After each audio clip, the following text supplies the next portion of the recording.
Gilberto de Melo Freire nasceu no estado de Pernambuco, em Recife, no ano de 1900, portanto, um cenário pós-abolicionista. Foi um renomado sociólogo, antropólogo, historiador, escritor e pintor brasileiro. Foi um dos pioneiros no estudo histórico e sociológico dos territórios de colonização portuguesa. Gilberto Freire iniciou a sua vida acadêmica no Colégio Americano Batista, na sua cidade natal.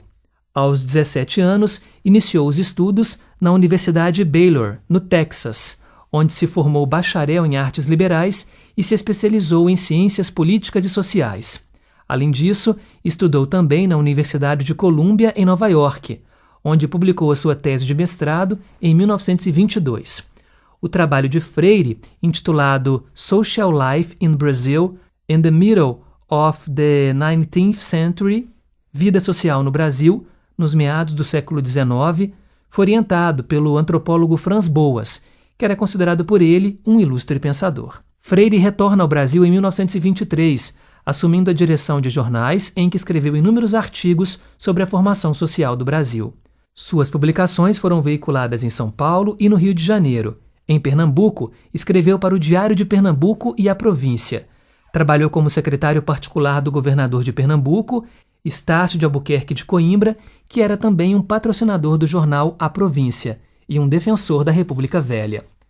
Durante os anos 30, em meio à Revolução Varguista, Freire começa a ser perseguido e acaba sendo exilado em Portugal. Durante os anos do seu exílio, ministrou aulas na Universidade de Stanford, no ano de 31, sobre a formação brasileira. Além disso, viajou pela Europa. Ao retornar ao Brasil, Freire publica em 33 o seu aclamado livro, Casa Grande e Senzala, após intensas pesquisas.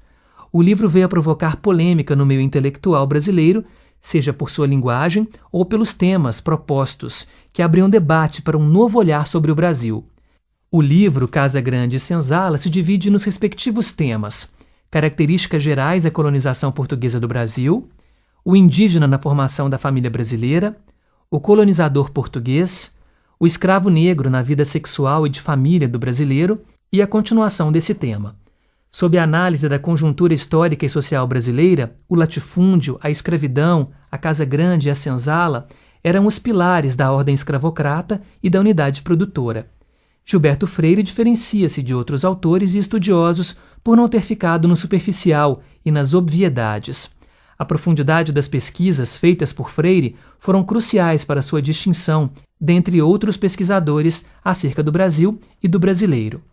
Casa Grande e Senzala é o primeiro de uma trilogia de livros de Gilberto Freire, composta também por Sobrados e Mucambos, de 36, onde o ator disserta sobre a sociedade no Brasil Império, e também Ordem e Progresso, de 57.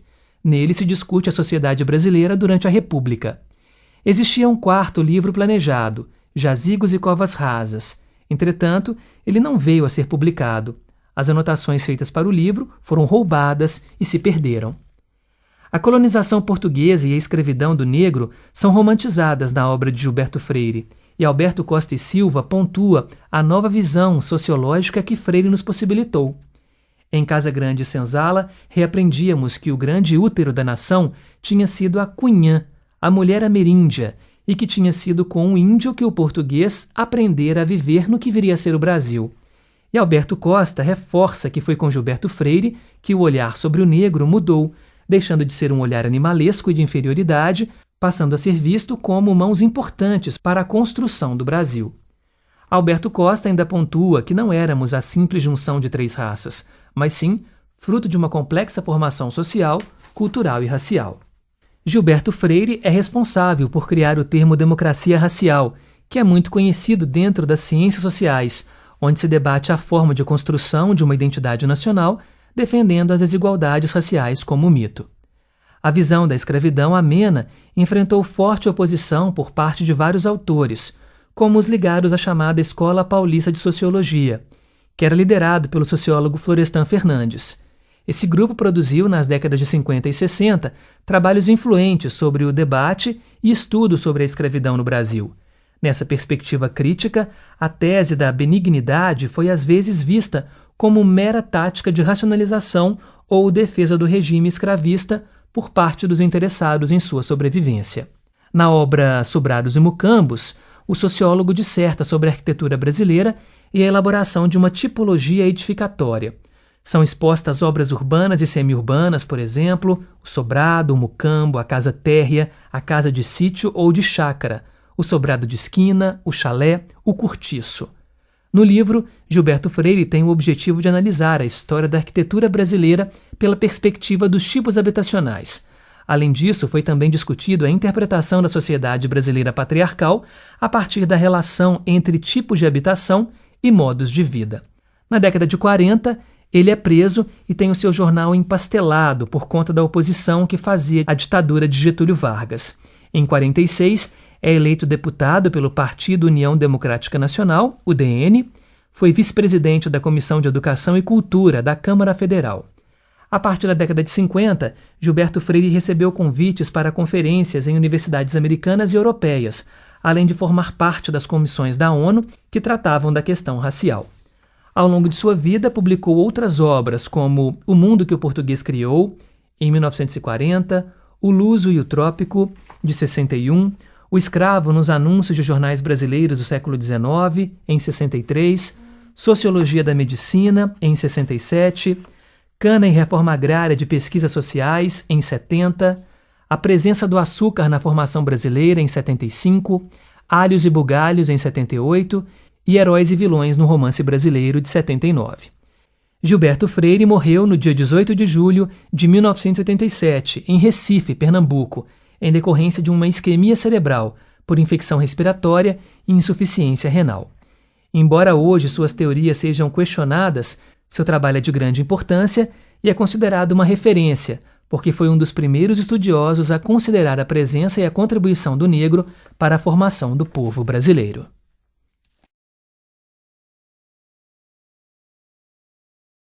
Luiz da Câmara Cascudo foi escritor, historiador, folclorista, advogado, etnólogo e professor brasileiro. É o nome mais importante na área da pesquisa de mitos e folclores e tem diversas publicações sobre o assunto.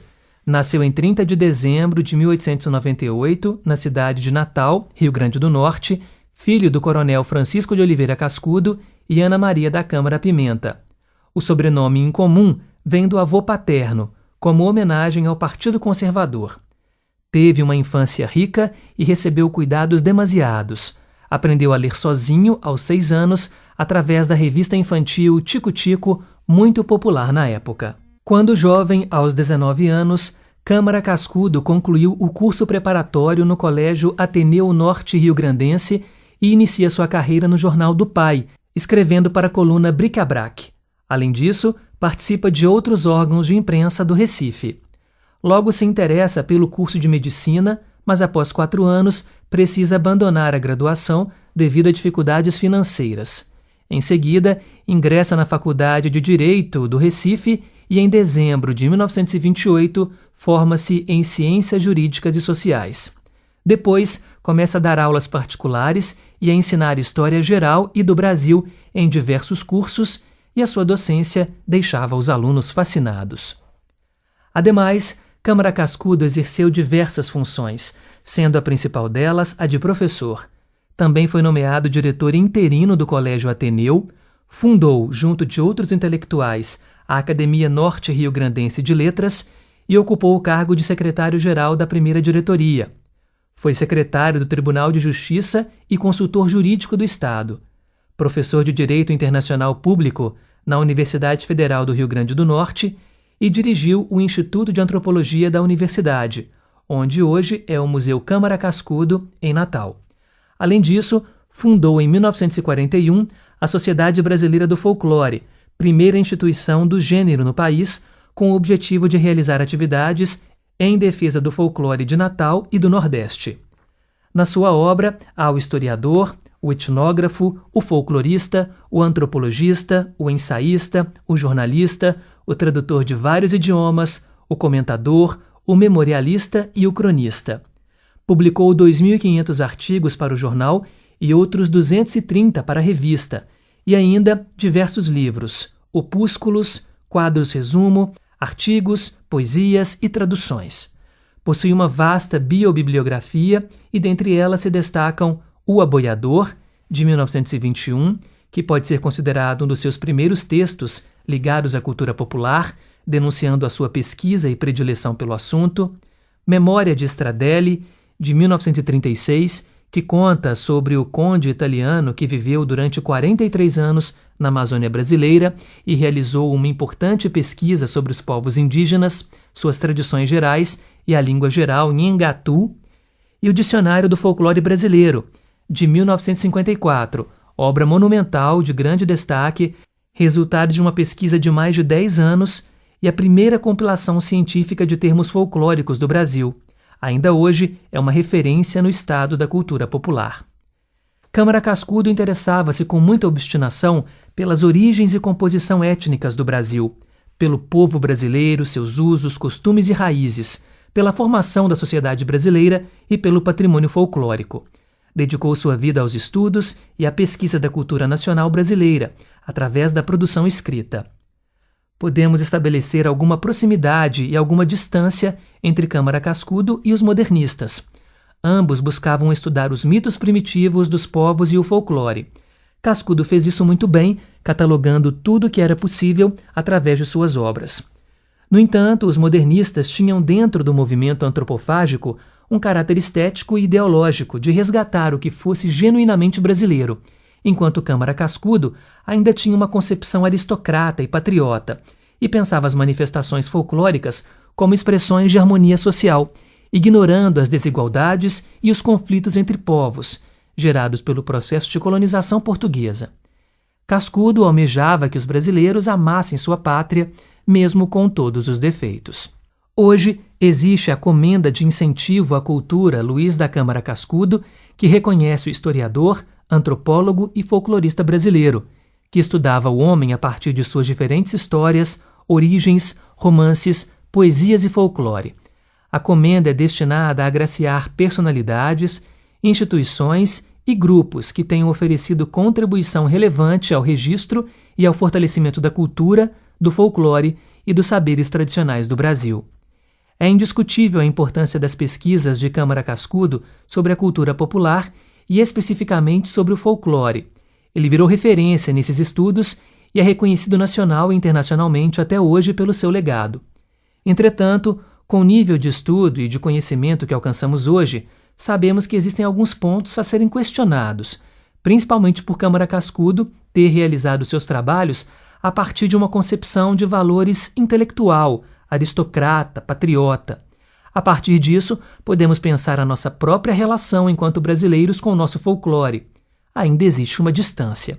Estabelecendo uma breve relação entre nós, brasileiros, Câmara Cascudo e os modernistas, e pensando para além do Curupira e todos esses mitos já conhecidos, os modernistas falavam no Manifesto Antropofágico sobre a cobra grande, que é um mito amazônico e que as tribos indígenas que vivem lá ainda têm essa tradição viva entre elas. Mas nós não, porque não estudamos tão profundamente o folclore. E trazendo para os dias de hoje, temos a maravilhosa exposição que faz parte do Cura 2020, no Viaduto Santa Teresa, de duas cobras gigantes enroladas nos arcos, que referencia o mito da cobra grande.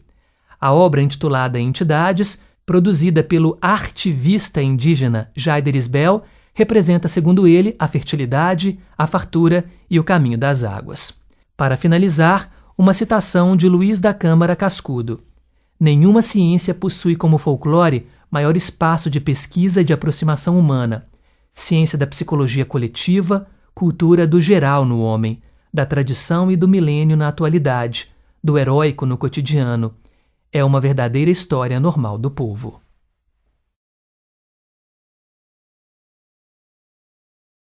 Sérgio Buarque de Holanda nasceu em 11 de julho de 1902, em São Paulo. Filho do pernambucano Cristóvão Buarque de Holanda Cavalcante, farmacêutico e professor universitário, e da fluminense Heloísa Gonçalves Moreira Buarque de Holanda, dona de casa.